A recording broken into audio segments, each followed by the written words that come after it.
जी हाँ, तो शहादत को 4 दिन हो गए और इस साली जारियत हमारे ब्रादर अरब ममालिक की मुजरमाना खामोशी, आलम इस्लाम की रिवायती बेइज़्ज़ती के सबब आज खबर ये आई है कि इसराइली फ़ौज ज़मीनी रास्ते लबनान में दाखिल हो गई और फ़िज़ाई हमले भी जारी हैं। सैकड़ों की तादाद में शहादतें बल्कि शाम दमिश्क में भी एक टेलीविज़न पर हमला हुआ जहां एक शहीद हो गई खातून एंकर।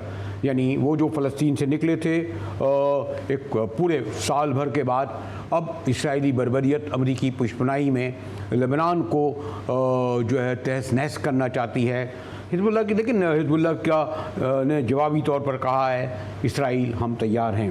मात्र डॉक्टर नासिर अब्बास शिराई साहब हैं। शुक्रिया नासिर अब्बास साहब, आपसे जब हमारी गुफ्तगू हुई थी तो उस वक्त शायद हम यही थे कि आलम इस्लाम और अरब ममालिक की बेइज़्ज़ती के सबब फ़लस्तीन 1 साल तक 50,000 शहादतें और अब जुनूनी लेबनान में अभी खबर आई है कि ज़मीनी रास्ते दाखिल हो गए हैं। दूसरा बड़ा टारगेट है हिज़्बुल्लाह को ख़त्म करने के लिए। नाज़र, फिर क्या देखते हैं इसके आगे, फिर कहाँ तक जाएंगे वो? जी शुक्रिया। देखें, जो पैटर्न इसराइल ने अडॉप्ट किया है वो तो सोच समझ के अडॉप्ट किया है। उनका ख्याल है कि जो जेनोसाइडल ऑपरेशन उन्होंने गजा के अंदर किया है, लेबनान उसकी एक एक्सटेंशन बनेगा और लेबनान के अंदर उस एक्सटेंशन का मतलब ये है कि जिस तरीके से मुस्लिम वर्ल्ड की खामोशी है वो वही प्रिजर्व करेंगे, वेस्ट कलेक्टिव उनको सपोर्ट करता रहेगा, इसराइल किसी कोई ह्यूमैनिटेरियन बाउंड्री अपने लिए ख्याल नहीं करेगा और इसी तरीके से एक जेनोसाइड करके तो लेबनान के बहुत सारे एरिया को जो दरिया लितानी तक का उन्होंने अपना मिलिट्री डॉक्ट्राइन में क्लियर किया कि वो टेक ओवर करके एनेक्स कर लेंगे और हिजबुल्लाह को जो है वो इसके पीछे इतना धकेल देंगे कि अमली तौर पे वो समझते हैं कि हम अपने नॉर्थ के अंदर से जो डिस्प्लेस्ड लोग हैं जिनकी तादाद 1 लाख से ज़्यादा है उनको हम वापस लाने में कामयाब हो जाएंगे। तो ये वो उनकी मिलिट्री स्ट्रेटजी है जो उन्होंने अनाउंस की है। आपके इल्म में है कि ग्राउंड इन्वेजन के बगैर वो नताइज हासिल नहीं कर सकते जो वो खुद समझ रहे हैं और उन्होंने इंटेंसिव बम्बार्डमेंट के बाद कल रात को ऐलान किया था कि हमने अमेरिका को इत्मीनान में ले लिया है और हम जो है वो अब इस बम्बार्डमेंट को करने हम इसको ज़मीनी इनकर्जन में तब्दील करने जा रहे हैं और उसके बाद उन्होंने मैस मूवमेंट जो है वो लेबनान बॉर्डर के ऊपर देखी गई। लेकिन रात में तकरीबन पूरी रात बेदार रहा इसलिए कि इंटरनेशनल मीडिया के ऊपर मुख्तलिफ जगहों पे मेरी प्रेजेंटेशंस थी, मुझे वो लिया जा रहा था, तो उस वजह से मुझे मुसलसल जो है वो फर्स्ट हैंड इंफॉर्मेशन भी मिलती रही और मैं वेस्टर्न मीडिया भी और खुद इसराइल के अपने मीडिया को भी कंटिन्यूसली मॉनिटर करता अनटिल नो। तो इंटरेस्टिंग सिचुएशन ये है कि आज हिजबुल्लाह ने उस जो इनिशियल जर्क या झटका लगा था जिसमें उनकी लीडरशिप शहीद हो गई, उनका टॉप टायर जो है वो शहीद हो गया और उसके बाद ये समझा जा रहा था कि उनके रैंक्स के अंदर जो है वो कोऑर्डिनेशन नहीं हो पाएगी और एक डिसमेंटल सिचुएशन है। लेकिन जो कल गुफ्तगू उनके डिप्टी नईम कासिम ने की उस गुफ्तगू का अमली इजहार जो है इन 24 घंटों के अंदर मैंने फिजिकली देखा है और अभी तक एक डॉक्टर साहब आप वजह फरमा रहे हैं, लेकिन इसराइल खाली इसराइल नहीं है, उसके पीछे न सिर्फ अमेरिका बल्कि पूरी वेस्टर्न कंट्रीज़ है और आप ये देख रहे होंगे कि इधर ईरान एक हद तक तो जा सकता है लेकिन सोवियत यूनियन हुआ या चाइना हुआ जैसे कोल्ड वॉर के ज़माने में था वो पीछे होते थे वियतनाम या मज़ाहमती तंजीमों के पीछे। तो इस वक्त सूरत इसलिए संगीन है कि हिजबुल्लाह कब तक मुकाबला करेगी अगर आपके बिरादर मुल्क और उनके सरबराह इस वक्त यूएन में होते हुए क़यादात मज़म्मत कलेक्टिव भी नहीं लेके आ सके। तो ये भी तो वो देख रहे हैं ना कि इसमें कोई शक नहीं है। आपने मुजाहिद तबरेज़ी साहब जिस तरह इशारा किया ना कि डिप्लोमेटिक फ्रंट के ऊपर देखें अमेरिकन खुद के सामने आ गए हैं। अभी आपने मुख्तलिफ जो अमेरिका के सेक्रेटरी ऑफ स्टेट और उनके जो मुख्तलिफ ऑफिशियल्स की स्टेटमेंट देखी होंगी, हर सहाफ़ी के स्टेटमेंट के बाद कि ये तो जेनोसाइड हो रहा है, कत्लेआम हो रहा है, वो कहते हैं इसराइल, एक ही जवाब है, Israel has right to defend itself. तो ये तो जाहिर है उसकी बड़ी गलत तशरीह है और ये वही अंधी स्पोर्ट है, ब्लाइंड स्पोर्ट है जिसको वो बार बार iron clad sport American president कहते रहे, ये वो है। तो वो तो बड़े विजिबल है। आप देखें कि ऑस्ट्रेलिया के अंदर, जर्मनी के अंदर, बाज़ दीगर कंट्रीज के अंदर उन्होंने कहा है कि जो बंदा लेबनान की हिमायत में प्रोटेस्ट करेगा हम उसका वीजा कैंसिल कर देंगे। तो बड़ा इंटेंसिव वहां पे भी आप देखिए कि उन्होंने स्क्वीज करके रख दिया है। लेकिन आपने कहा कि सूरत हाल कैसे, लेकिन डॉक्टर साहब वो तो अपनी जगह है, लेकिन आपका ये जो मैं जिक्र किया ब्रादर इस्लामी मुल्क का, पाकिस्तान भी ज़बानी जमात तक काम ले रहा है, यानी ये तो फ़लस्तीन में देखिए ना पूरा साल गुजर गया, इससे ज़्यादा और क्या शहादतें हो सकती हैं? 60,000 से ज़्यादा। लेबनान उनका टारगेट है, और जिस तरह ज़मीनी रास्ते से दाखिल होना, फिर मैं दोहराऊँगा कि हिजबुल्ला की बहरहाल एक महदूद क़ुव्वत है, ईरान ज़रा दूर है, वो फौरी तौर पे आ नहीं सकता, उसके अपने मसाइब हैं, तो इसलिए जो आप मुस्तकबिल में इनको जो आगे बढ़ता हुआ देख रहे हैं, ये कहाँ जाके रुकेंगे? ये मैंने जो पहले भी आपसे पूछा। देखिए, मैं फिर ये अर्ज करना चाहूँगा, चूँकि हमें अंडरमाइन या अंडर एस्टिमेट नहीं करना चाहिए। जैसा कि हम इसराइल और उसकी मिलिट्री माइट को अंडर एस्टिमेट नहीं करते, तो रेजिस्टेंस का पैटर्न वो नहीं होता है। आप मैच नहीं करते कि इनके पास इतने टैंक्स हैं तो इनके पास इतने टैंक्स होंगे, नहीं, ऐसा नहीं है। इसी रेजिस्टेंस ने 2000 में इसराइल को जनूबी लबनान से इनखला पर मजबूर किया, और न्यूज़ वीक ने टाइटल स्टोरी लगाई कि इसराइल इस तरीके से इनखला कर रहा था जैसे जानवर की दुम उसकी टांगों में फंस गई हो और वह फरार इख्तियार करने पर मजबूर हो। 2006 में यही हिजबुल्लाह थी जब इसराइल ने लेबनान इन्वेड किया और अपनी पूरी एक्सटेंसिव फायर पावर दिखाई, लेकिन उसके बाद नतीजा क्या हुआ कि 33 डेज वार के बाद वाज़े तौर पे इसराइल जंग हार गया और हिजबुल्लाह जो है वो विक्टोरियस इमर्ज की।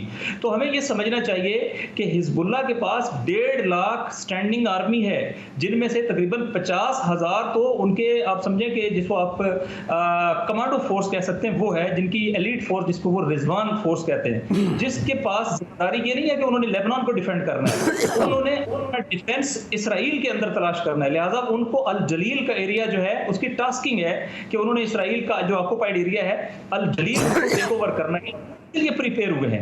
आप खुद देखें, इतनी इंटेंसिव बम्बारमेंट तो हिस्ट्री के अंदर लेबनान के ऊपर नहीं हुई, ये अनप्रेसिडेंटेड है। लेकिन इस सब के बावजूद आप ये देखिए कि 24 घंटे में ये आप अभी अल जजीरा खोलें, अभी आप हार्थिस खोलें, अभी आप यरूशलेम पोस्ट खोलें, मैं तो अपने सोर्सेज पाकिस्तानी की बात ही नहीं कर रहा हूं, 1 इंच भी एडवांस नहीं कर सके हैं। और आज तल अबीब नॉर्थ भी हिट हुआ है, साउथ भी हिट हुआ है, हाइपरसोनिक मिसाइल के जरिए से भी और ड्रोन के जरिए से भी। तो आपके ख्याल में फिर इसराइल जो है जमीनी रास्ते, इसराइल का क्योंकि हिकमत अमली ये रही है कि ज़मीनी रास्ते जंग ना लड़े क्योंकि इसराइलियों को नुकसान ना हो, तो उनके लिए ट्रैप भी साबित हो सकता है जनूबी लबनान में दाखिल होना। बिल्कुल, आपने बिल्कुल दुरुस्त बात की तरफ इशारा किया। जमीनी हमले के बगैर नताइज भी नहीं मिल सकते, ये भी एक हकीकत है।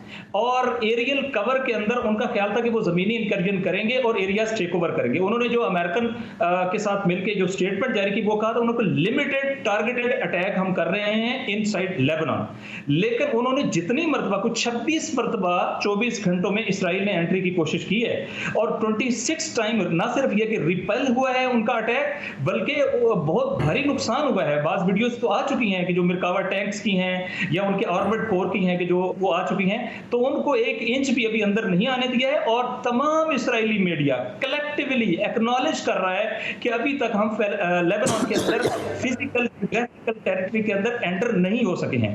तो वो अगरचे ये बहुत क्लेम कर रहे हैं कि हमने एरियल बम्बारमेंट से नुकसान किया है। अगर मैं आखिर में आपसे पूछूं, क्योंकि इस्माइल हानी की तो तदफीन वो एक बड़े पैमाने पर हुई थी, लेकिन क्या सिक्योरिटी रीज़न है कि जो अभी तक शहीद हसन अब्दुल्ला की तदफीन के हवाले से अफवाहें तो आ रही हैं कि लेबनान में नमाज़ पढ़ी जाएगी, शायद करबला में या नजफ़ में उन्हें दफन किया जाए, तो चौथा दिन है ये, या वो पब्लिकली नहीं करेंगे?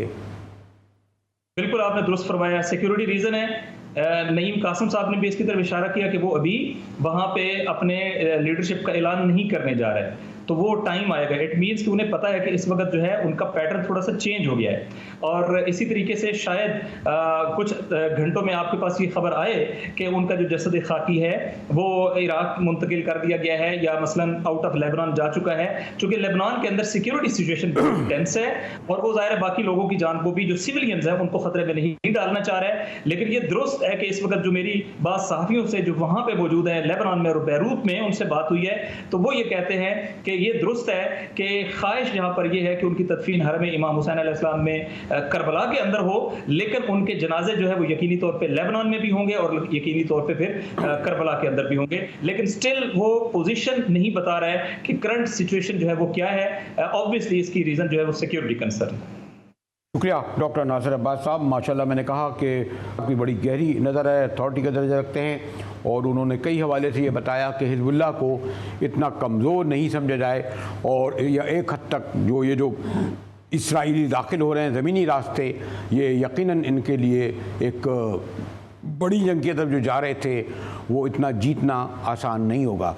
हमारे साथ रहिएगा कि ज़रा मुख्तलिफ मौजू है, बड़ा मौजू है, गुफ्तगू करेंगे मगर एक ब्रेक के बाद। हमारे साथ रहिएगा।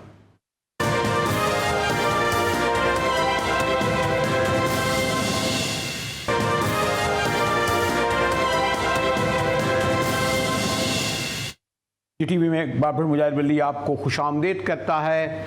एक तरफ तो इस्लामाबाद सुप्रीम कोर्ट में एक अदालती जंग का समा है, स्क्रीनों पे शह सुर्खियाँ बन रही हैं। इधर बिलावल भुट्टो साहब एक लगता है पूरे मिशन पे निकले हुए हैं और आज उन्होंने कोयटा में एक बार फिर जुडिशरी पर बड़े सख्त हमले किए। उन्होंने कहा कि वैसे तो इस्लामाबाद में अदालती जो जंग हो रही है उसका मेरा कोई ताल्लुक़ नहीं, लेकिन उन्होंने जजेस के हवाले से रिमार्क दिए। उसमें कहा कि सिंध हाई कोर्ट की 13 और लाहौर की 24 असामियाँ खाली हैं मगर जजेस आपस में बात नहीं करते। उन्होंने अपोजिशन कहती है ईसा को निकालो। कहा गया रियासत माँ जैसी है होती है, अब तो बाप बन गई है। फिर जजों पर कहा गया कि ख़ानदानों, अवालों और दोस्तों को नवाजते हैं। फिर ये कहा गया एक सवाल के जवाब में कि मैं कर्नलों और जनरलों की बात नहीं करता। डायरेक्टली कहा कि आप कमरे में बैठकर एक दूसरे से मीटिंग करते हैं।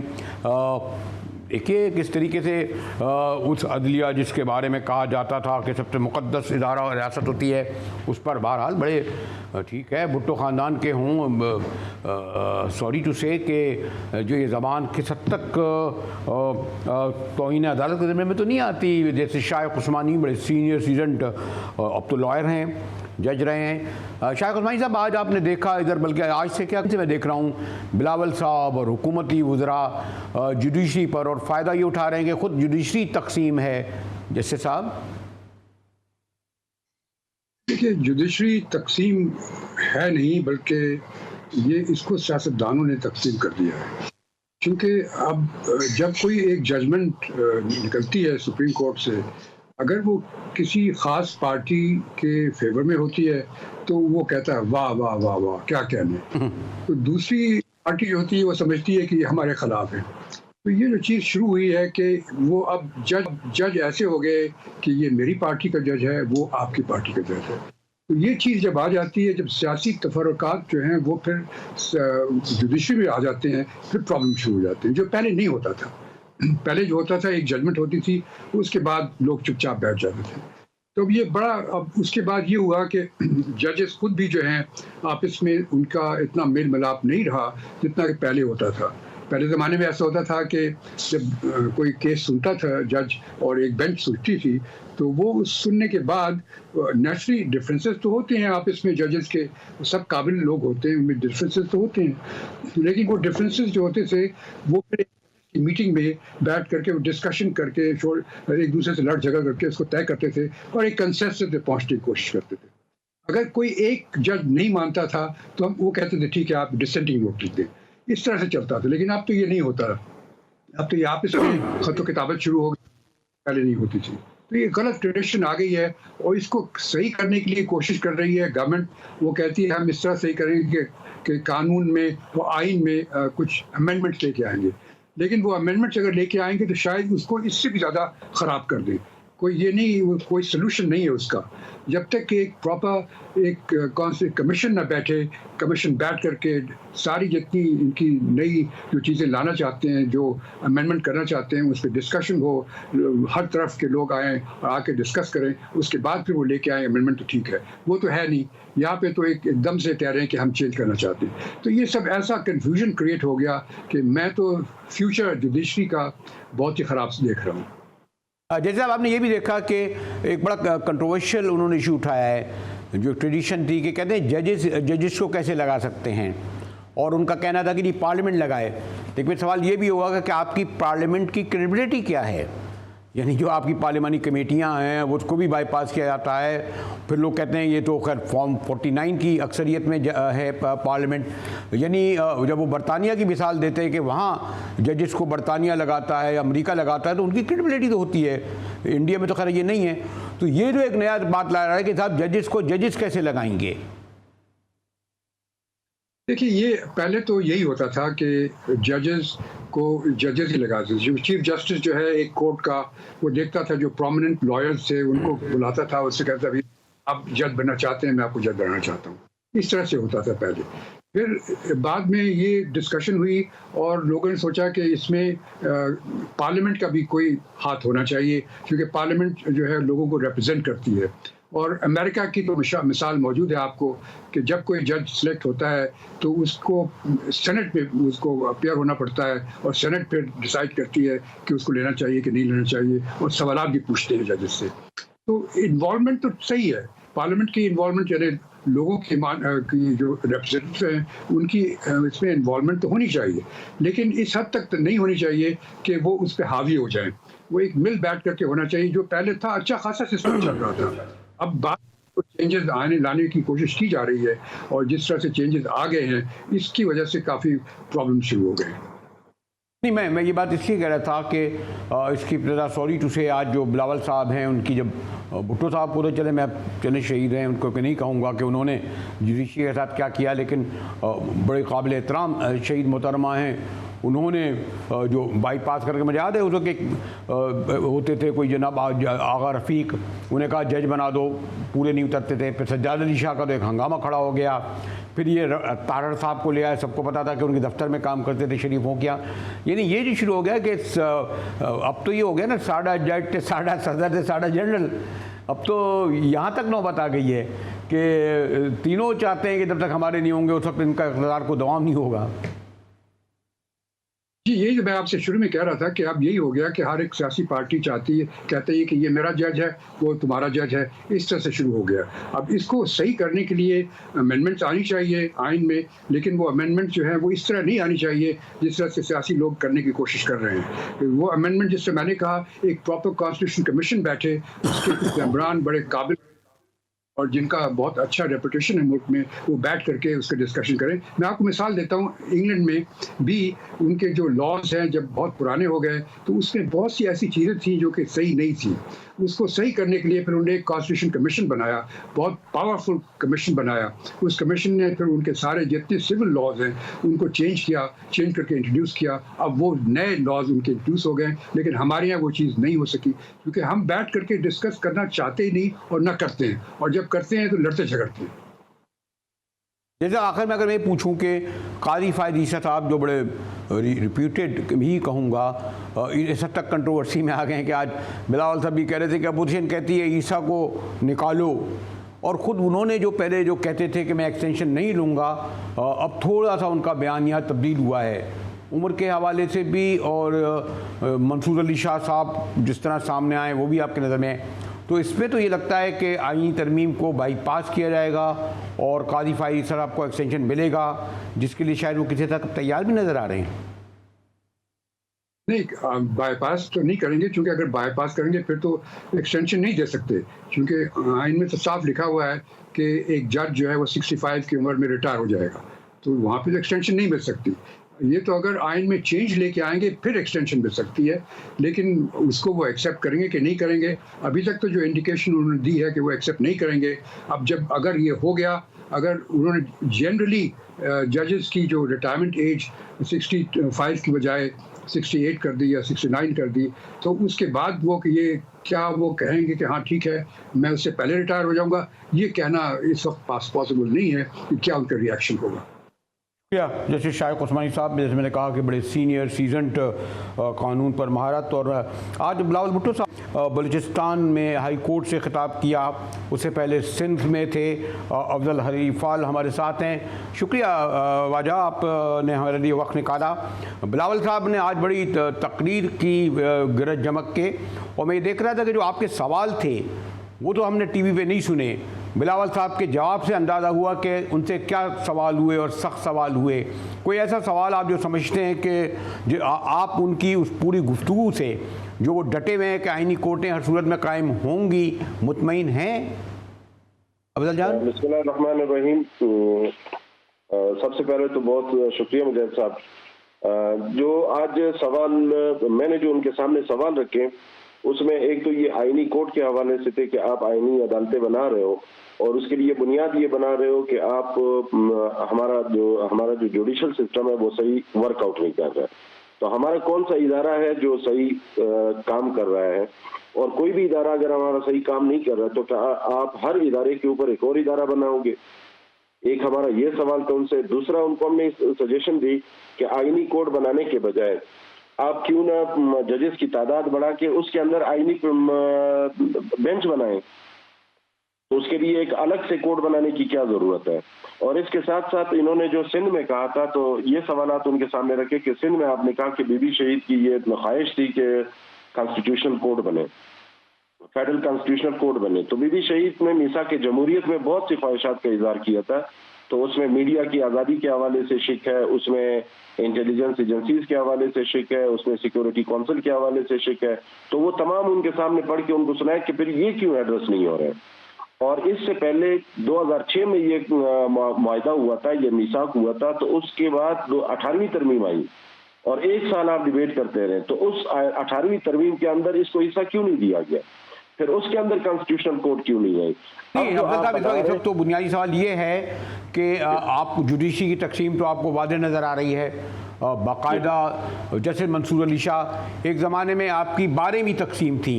मुझे याद है कि आपको याद होगा कि 6-7 सुप्रीम कोर्ट के साबिका सदर जो थे वो पहुंच गए अदालत में नवाज शरीफ के लिए। अब यह गालिबन आईनी कोर्टों के सिलसिले में आपकी तमाम बार काउंसिलें और पाकिस्तान बार काउंसिल एक हैं या इसमें भी डिवीज़न है? नहीं, अभी इसके अंदर उसकी गुंजाइश है कि हम एक दूसरे से इस पे बात करें। डिवीजन तो ऐसा सच पैदा कर दी गई क्योंकि पिछले इलेक्शन जो हमारे सुप्रीम कोर्ट के हुए और सुप्रीम कोर्ट में हमारे ऊपर एक ऐसा काबीना मुसल्लत कर दिया गया जिसमें आप देख रहे होंगे कि ना वो कहीं पे अपना वर्जन देते हैं, ना कहीं पे बात करते हैं। इवन 8 अगस्त को हमने यहाँ शोहदाए कोयटा की बरसी बनाई थी, तो उसमें आए, बैठे और बगैर बात किए चले गए कि कोई मुझसे नाराज ना हो। अब उसके अंदर तो है इस तरह के लोग इन्होंने बिठाए हुए हैं और उसके लिए फुल जोर लगाया था, टिल लगाया था कि वो जीते। इस वक्त एक और बात है, जैसे बिलावल साहब ने कहा कि आपका क्या पोजीशन है सिंध में, तो ये है कि और ये बात दुरुस्त है कि इस वक्त हाई कोर्टों में और डिस्ट्रिक्ट कोर्टों में और सेशन कोर्टों में यानी छोटी कोर्टों में जजों की ज़रूरत है। पता नहीं कितनी सैकड़ों की तादाद में पोस्टें खाली हैं। ये आखिर सुप्रीम कोर्ट ही में क्यों चाहते हैं कि 22 हों?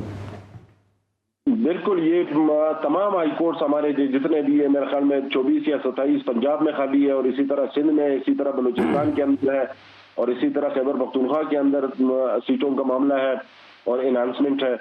ये सिर्फ और सिर्फ इसलिए कर रहे हैं, यही सवाल मैंने उनके सामने रखा कि आप इसको डिस्कशन में ले आए, इसके ऊपर डिस्कशन करते हैं।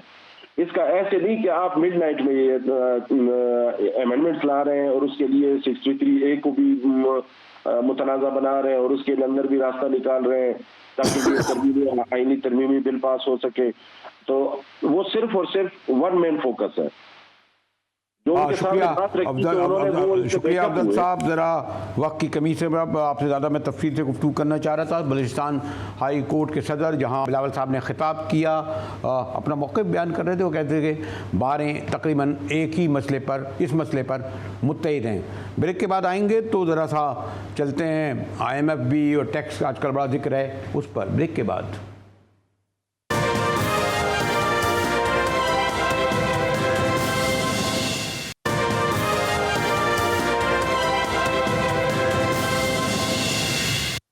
टीवी में मुजाहिद वली एक बार फिर आपको खुश आमदीद कहता है। आपको इल्म है कि मईशत के हवाले से सबसे बड़ा मसला ये है वो है टैक्स, और IMF ने बड़ी शराइतें लगाईं और उसके बावजूद बहरहाल हमें पैसा तो मिल गया, लेकिन अभी ख़ुद हुकूमत का कहना है कि जनाब कोई 94 अरब का इस माही में शॉर्टफॉल है, और अगर ये शॉर्टफॉल ऐसे ही आगे चल के रहा तो IMF की जो शराइतें सख्त हैं वो आगे हमें, अगर IMF की तरफ से रुकावटें पड़ेंगी, फिर आपको पता है वर्ल्ड बैंक और एशियन डेवलपमेंट बैंक और टैक्स लोग क्यों नहीं देते। हमारे साथ नईम मीर साहब हैं, खुद ही काफ़ी ताजिर बरादरी में एक मकाम। इस वक्त वो ताजिर दोस्त स्कीम के चीफ कोऑर्डिनेटर हैं। शुक्रिया नईम मीर साहब। नईम मीर साहब, कोई अंदाज़ा लगाया गया था कोई 36 लाख के करीब छोटे दुकानदार हैं या ताजिर ऐसे हैं जिनको आप नेट में लाना चाहते थे कि टैक्स दें। हमें खबर खुदी आई कि शायद चंद हज़ार लोगों ने दिया। तो ये ताजिर दोस्त स्कीम से ताउन क्यों नहीं कर रहे नईम मीर साहब? देखें, बात यह है कि यहाँ पर टैक्स अदायगी का कल्चर तो है नहीं हमारे मुल्क के अंदर, और इन 77 सालों के अंदर हमने लोगों को सिखाया भी नहीं और हमने लोगों को इस जिम्मेदारी का एहसास भी बेदार नहीं किया लोगों में। तो ये एक मुश्किल तो है, इसमें तो कोई शक नहीं, बट मैं समझता हूँ कि नामुमकिन नहीं है। और ख़ास तौर पे जो आज हमारे मुआशी हालात हैं और जिस तरीके से IMF से कर्जा लिया गया और जितनी मुश्किल से ये कर्जा मिला, क्योंकि आपको याद है कि IMF के साथ जो एक साबका हुकूमत थी उन्होंने वादा खिलाफियाँ की, उसकी बना पर जो रियासत की साख थी वो बुरी तरह मुतासर थी और रियासत पर एतमाद और एतबार IMF करने के लिए तैयार नहीं था। बट मैं समझता हूँ कि शहबाज शरीफ साहब और उनकी जो उनको शाबाश तो इस हवाले से देनी चाहिए कि IMF का बेल आउट पैकेज मंजूर हो गया। बट सोचने वाली ये बात है कि हमने हमेशा IMF ही के मरहूने मिन्नत रहना है या हमने अपने पाँव पे भी खड़ा होना है और अपने वसाइल को खुद बुरुएकार लाना है और अपने मुल्क को अपने टैक्सों से भी कभी चलाना है। तो ये है बहुत बड़ा सवाल जो आज बिजनेस कम्युनिटी के सामने और ताजर बरादरी के सामने रखा जा रहा है। और मेरा ख्याल है कि अब ताजर बरादरी को भी इस चीज़ का इदराक और एहसास होने लगा है और मुझे उम्मीद है कि ताजर बरादरी जो है, लेकिन नहीं मीर साहब उसमें एक रुकावट ये है, आप जब ताजर का जिक्र करते हैं तो अगर मैं गलत नहीं हूँ तो पाकिस्तानी मीशत में गालिबन 25 से 30% एग्रीकल्चर का है और आपके यहाँ 1% गालिबन या 2% आपका जो फ्यूडल है वो टैक्स देता है, एग्रीकल्चर टैक्स जिसे कहते हैं, और जो बहुत दिनों से ये जिक्र सुना रहा है। तो ये वजह भी है कि वो कहते हैं जी, और माशाल्लाह आपने देखा होगा इनके कुरैशियों, गिलानियों, खोड़ों, इधर चले आए चांडियों, मैं नाम लेते जाऊँगा दोस्त नाराज़ हो जाएंगे सब मेरे, जकरानियों, बिजरानियों, इनके जो अगर आप आलीशान घर देखें, इनके जो शान शौकत देखें, दस्तरखान देखें, तो एक ये भी रुकावट है। ताजिर कहते हैं जी हम तो बड़ी मेहनत करते हैं 24 घंटे और हम उसको लगाते हैं ताकि लोगों को मुलाजमतें दें, हमसे तो बड़ा जोर है, इनको छोड़ दिया है। नहीं, बात आपकी ठीक है कि 3 सेक्टर जो हैं वो इस वक्त रियासत के लिए चैलेंज बने हुए हैं जहां से रियासत को टैक्स इकट्ठा करना है। एक रिटेल सेक्टर है, रिटेल होलसेल सेक्टर जो यानी ताजर तबका, दूसरा एग्रीकल्चर सेक्टर है और तीसरा जो है हमारा रियल स्टेट सेक्टर। अब ये 3 सेक्टर जो हैं इनको जो है वो कोशिश की जा रही है, यानी रियासत की ये कोशिश है कि यहाँ से टैक्स इकट्ठा किया जाए। अब ऐसी बात नहीं है कि सिर्फ ताजरों ही को टैक्स नेट में लाने की कोशिश की जा रही है। मेरा ख्याल है कि इस दफ़ा कुछ एग्रीकल्चर के हवाले से भी कुछ स्टेप्स लिए गए हैं और कुछ बातें की गई हैं IMF के साथ कि प्रोविंशियल गवर्नमेंट के साथ मिलकर एग्रीकल्चर के हवाले से भी टैक्स की कलेक्शन की जाएगी, बिकॉज ये एक सूबाई मैटर भी है, तो इस हवाले से सूबों को भी इसमें एतमाद में लेना पड़ता है। बट प्रॉपर्टी या रियल स्टेट सेक्टर पर आपको पता है इस वक्त बहुत ज्यादा टैक्सेस हैं और उनके लिए भी बड़ी मुश्किलात हैं कि अगर वो नॉन फाइलर रहेंगे, बिकॉज हमारी बहुत सी ब्लैक मनी जो है उसका बहुत बड़ा हिस्सा जो है वो रियल स्टेट सेक्टर के अंदर पार्क हो रहा था। तो ये भी एक बड़ा चैलेंज है रियासत के लिए, आपने दुरुस्त निशानदेही की है। बट ये मुर्गी और अंडे वाला खेल है। देखिए अब ये तो चीजें साथ साथ चलनी है, बट इसका मतलब मैं आखिर में अगर मैं नहीं मीर साहब आपसे ज़्यादा तफसीली गुफ्तगू करना चाह रहा था, लेकिन आपको पता है इस वक्त लेबनान और बहुत सारे मसाइल हैं इस वक्त। लेकिन अगर मैं क्विक आपसे ये पूछूं कि लोग ये कहते हैं, मैं देख रहे बेचारे 30,000 तनख्वाह 40,000 तनख्वाह वाले पूछे थे भाई वो कहाँ फाइलर करना है। अब बेचारे 40,000 वाली की तनख्वाही कहाँ, परेशान है कि जी 10,000 रुपये दे रहा है कि मुझे फाइलर बना लो। बात यह है कि असल में तो आमदनी पर टैक्स होना चाहिए ना नहीं मीर साहब, जितने आपको भी पता है कि जो निहारी पाए वाला इतना कमाता है कि शायद आपका घर भी खरीद ले वो तो उससे तो कुछ आप ले नहीं पाते। मिसकंसेप्शन ये मुजाहिद भाई, ये मिसकंसेप्शन है कि ये छोटे छोटे लोगों को जो है वो फंसाना है या उनको टैक्स नेट के अंदर लाना है। देखिए एफबीआर के पास तो मालूमात का खजाना मौजूद है। ये जितने विद होल्डिंग टैक्सेस 500 अरब रुपए के हर साल इकट्ठा हो जाते हैं, नॉन फाइलर से इकट्ठा होते हैं जब वो प्रॉपर्टी खरीदते हैं, जब बैंकिंग ट्रांजेक्शन करते हैं, जब गाड़ी खरीदते हैं, जब गाड़ी की रजिस्ट्रेशन कराते हैं, जब बैरून मुल्क सफर करते हैं। तो आज तक इन लोगों को टैक्स नेट में लाया नहीं गया, इनको नॉन फाइलर ही रखा गया और इनसे नॉन फाइलर का टैक्स लिया गया, लेकिन इनको मजबूर नहीं किया गया, इन्फोर्समेंट नहीं हुई कि ये अपने टैक्स रिटर्न जमा कराएं। अब एफबीआर ने ऑडिटर्स जो है वो भर्ती कर लिए हैं और एफबीआर जो है उसने अपनी कैपेसिटी बिल्डिंग कर ली है और अब ये बड़ा टू द पॉइंट और बड़ा फोकस किस्म का ये ऑपरेशन होने वाला है, जिसमें आप देखेंगे कि उन्हीं लोगों को टारगेट किया जाएगा जो वाकईतन जो है जिनकी इनकम्स है और जो छुपाते हैं। और खासतौर पे दूसरा सेगमेंट जो हमारे फाइलर्स हैं, जो मिस डिक्लेरेशन करते हैं, यानी वो फाइलर का कवर ले लेते हैं और उसके अंदर टैक्स एवेड करते हैं, डॉजिंग करते हैं, वो डॉजर्स हैं, टैक्स डॉजर हैं बहुत बड़े। तो इनको जो है वो टैक्स नेट में लाना मकसूद है नॉन फाइलर्स को, और जो ऑलरेडी टैक्स नेट में मौजूद हैं, जो मिस डिक्लेयर कर रहे हैं, अपना हिस्से का पूरा टैक्स अदा नहीं कर रहे, उनसे कंप्लायंस करवाना और पूरा टैक्स लेना मकसूद है। ऐसी बात हरगिज नहीं है। ये छोटे छोटे बेचारा को बर्गर बेचने वाला है, कोई अपना और कोई छोटी सी कारोबार दुकान खोल के या कारोबार कर रहा है, इनको तंग करना एफबीआर का बिल्कुल भी मकसद नहीं है। शुक्रिया नईम साहब, ये बड़ा मौजू है, ज़्यादा तफसील से आपसे गुफ्तगू होगी, लेकिन इसके ज़रिए ये पैगाम तो जाएगा उन ताजरों को कि ताजर दोस्त स्कीम से ताउन करके अपना फ़र्ज अदा करें। इसी के साथ ही GTV से मुजाहिद बिल्ली को इजाज़त दीजिए।